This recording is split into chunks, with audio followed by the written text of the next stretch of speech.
Hey guys, what's up? Welcome back to the channel. It's Cynicalex. And yeah, there's Chasm. Yeah, there's... Bro, did I just reduce the volume? There's Chasm, there's Spider-Man, but then there's Arachknight. I was gonna say Scarlet Spider.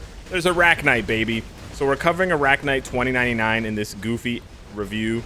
And we're gonna see. We're gonna see just how hard he pops off here.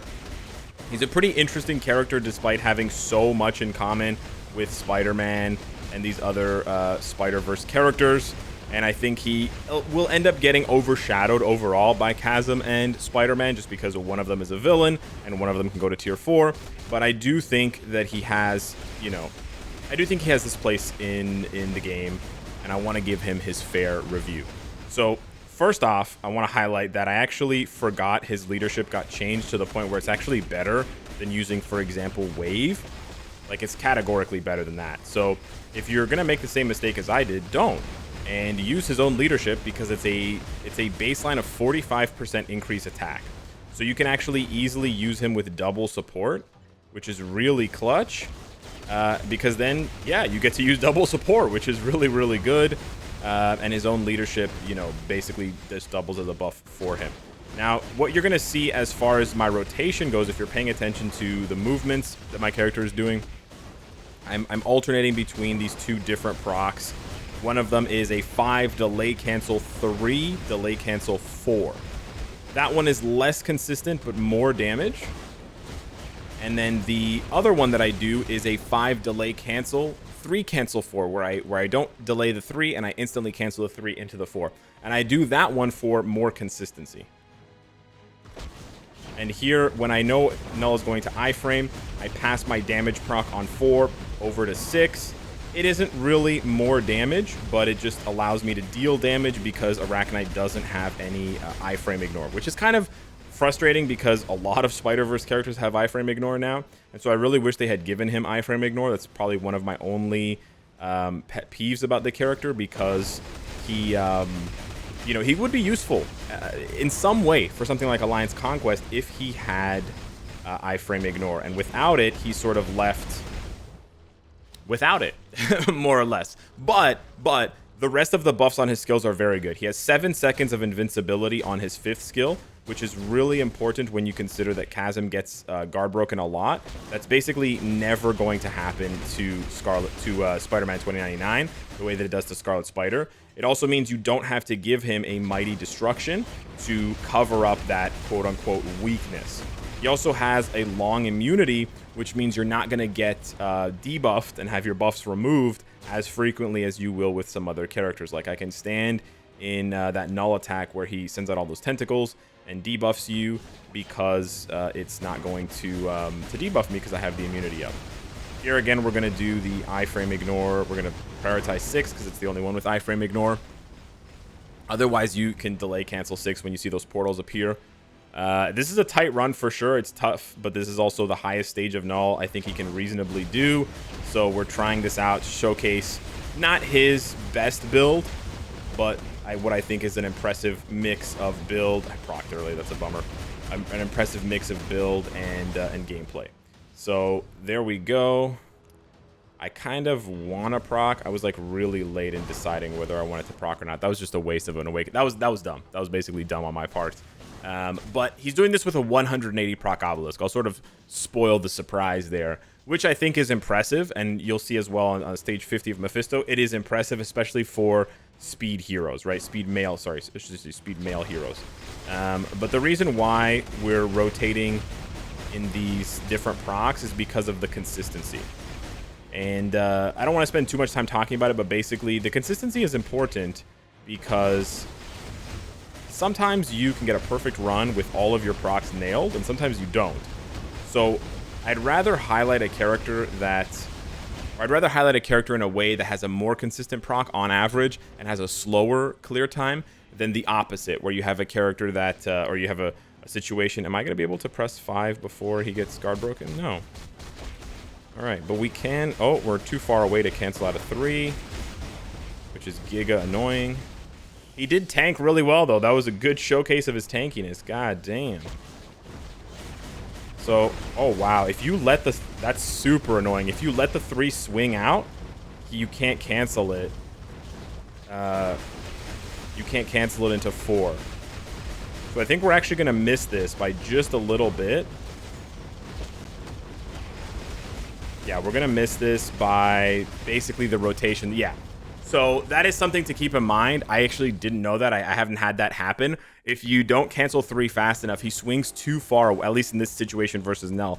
He swings too far away in the other direction to cancel into 4, which does kind of suck. Before we go into the Mephisto run, I just want to show you guys the build here. But yeah, he can clearly clear that stage. I made some mistakes with procs. I was, talking to you guys. I made that obvious error there in the dragon phase by popping the awakening skill when I shouldn't have. But it's not about giving you guys a perfect run for the review or having a perfect build. It's more about showing you what he can do with what I have built on him, and then from there allowing the audience to experiment or wonder, and sort of leaving something up to the imagination, right? I'm not trying to cover every nook and cranny of the character and leave you with absolutely nothing to think about. I do want to leave something for you to think about and sort of create a discussion. So yeah, we have no Odin's Blessing. We've got a mixture of 5 and 6 and 4-star Uru, mostly 6-star though. Nothing is capped, which seems frustrating, but you have to consider the following. His frenzy buff on his 4th skill, I believe, or his 5th skill, it only gives him, or his 3rd skill actually, it only gives him 15% crit rate. So you're actually going to want to cap his crit rate at 60% or a little bit higher if you want his crit rate to always be capped when you pop that frenzy 3rd skill. The crit damage, it's almost capped, and again with a CTP of energy it would be way over capped, so I'm not too worried about it. And then yeah, 72% or 71.5 on the dodge is just fine. The only ability he's missing that the other Spider-Verse characters have in common is the agility tag, which does mean he's a little bit less available for requirements compared to Spider-Man and Chasm. And then, of course, Chasm being able to go into all of the villain stages, whereas Arachknight 2999 can't. So that's where I'm saying, like, there are better options in the sense of just, like, there are better damage options, but there are also a better option in terms of just having more available World Boss Legend stages. And it looks like this is really his only niche is World Boss Legend, because, like I mentioned, he doesn't have iframe ignore besides the 6th skill. Perhaps if they give the Infinity Warps characters uniforms, like other Infinity Warps characters uniforms in the future, his leadership would make more sense. Or if his leadership had like a debuff removal as well, it would hint at him being sort of a leader, quote unquote, like a blue dragon for the Warriors of the Sky, but for the Infinity Warps characters. But unfortunately, he doesn't have that on his kit. However, he does have a lot of other really good things for himself. Like 40% HP is really nice. 25% ignore dodge is really nice. The 35% guaranteed crit rate means you can use a rage on him if you don't want to worry about having to delay cancel this and delay cancel that, which is a nice piece of flexibility to have as well. And then he also still has the 15% chain hit that you can stack with a White Fox or with a CTP of energy. And then he has that super armor all defense, which makes him so tanky, which means he can, on stage 50, he can tank those hits from Null and just be fine. As you'll see in a minute, he can also tank Mephisto really well. But yeah, we got a rank 4 speed type enhancement. We have a stage 12 Power of Angry Hulk. And then for that run there, we just had a 180 proc guard break immunity obelisk. But he does not need the guard break immunity, as we highlighted, because he has 7 seconds of invincibility on 5. And he also has the super armor on his uniform. But what I want to do now is go a little bit further here. So we're going to give him an energy. We are going to go ahead and do that. And I want to see how he does. That's a really good energy. Wow. I want to see how he does versus... let's go ahead with that one. I want to see how he does versus Mephisto with this upgrade. So now he's like way over capped on crit damage, which is fine. But let's see. Stage 54 of Mephisto. Let's go ahead and see how he does. Pop off with this and see that juicy chain hit. Yes, sir. Looking nice. We want to stay close here and try to get that full range of damage. I'm sort of flip-flopping between wanting to proc consistently and wanting to pop off with the most damage. Like you can see there, he's hitting almost a mil per hit on that rotation when you have the full thing going. We're gonna just cancel 3 into 4 to squeeze in this damage before he iframes me into this phase change. But I'm pretty confident seeing the damage numbers. I think in the next 1 or 2 rotations, we're going to push him to the next phase. Let's go. 1.4. Yeah, let's go, baby. Yeah, I knew the energy was going to make him pop the hell off. Let's go. But yeah, you definitely want to aggressively... Oh, I got my buffs removed by the Purifying Wind. That's mega, mega annoying. You definitely want to be able... You definitely want to aggressively cancel that. If you're delay canceling that third skill, you got to be very careful.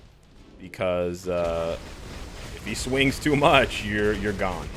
There, I opted to not wait for the Awakening skill because I knew the Rage meter was coming.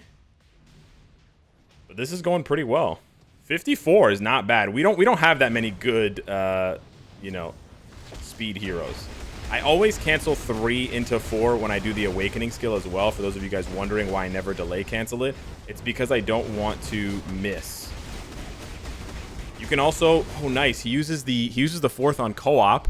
So if you need to protect yourself, although he is tanky, you can do 5 delay cancel, 3 delay cancel co-op. Very, very nice. But you can see how tanky he is. He's taking 3-digit damage from Mephisto, and then he's healing it up so quickly. That was a bad proc. Don't know what happened there. Sure, he's a little faster than White Fox. So let's see if we can hit that before he goes into his... Nice.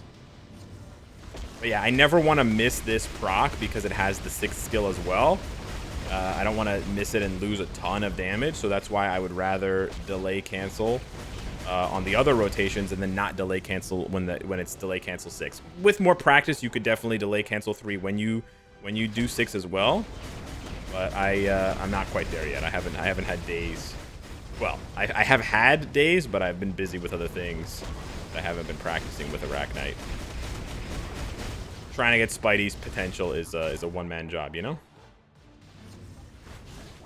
Now, he doesn't have stun immunity the way that Chasm does. That was really annoying that Mephisto went too far away. But solid damage there. Nice. 3+ bars. Yeah, so not having stun immunity and being a little bit slower on his feet means that this part of the fight might be a little excruciating for some players. Might not be the most fun you have on a Friday afternoon. But yeah, the damage pops. Which is what matters here. We procced on 5. That's giga annoying. It's like 1 hit, dude. But yo, he tanks that purple thing easy, dude. Crazy. Wow, no proc? What the hell, bro? Okay, bro. The absolute the sabotage that the devs are doing on this clear right now is giga irritating. Okay. All right, whatever, dude. Whatever, dude. All right. He can clear it. He can easily clear this. Just a matter of when, not if. No proc again? You've got to be shitting me. You've actually got to be shitting me. This is insane. You guys cannot... Okay, and then I get frozen on the tip of this guy's dick. Okay, fantastic. This makes people throw their phones straight up.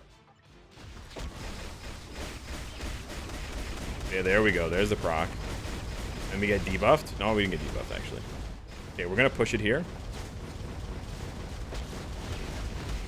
Hey, yo. Holy crap, dude. That should have finished like 30 seconds earlier. But yeah, he can easily clear this stage, even with errors and bad luck with procs just refusing to trigger once you just slap an energy on him because of that crazy chain hit. That 30% stacking with the 15 that he has to 45, and then comboing there really makes him pop off. So yeah, I would say in terms of overall damage, he is a lot closer to Chasm than people think. I think the difference is going to be that Chasm, unlike a lot of other villains, can tap into a lot of buffs that villains can't, which is going to make him seem a lot stronger. And also, he's the only tier 3 speed villain we've gotten, like, ever, right? So because of that, he seems to be more of a novelty and it's like more impressive to see like the first really strong speed tier 3 villain versus like the third or the fourth really strong speed hero who's not a villain, right? So that being said, I do think Arachknight is an interesting upgrade. Not a must-buy uniform if I had to guess, and not the most proc-friendly character. If I had to rank him, I'd probably rank his proc-friendly at like an 8 out of 10. I do wish there were a little bit more hits on the 5 or on the 3 to help trigger the proc. but or maybe on the 4, I guess.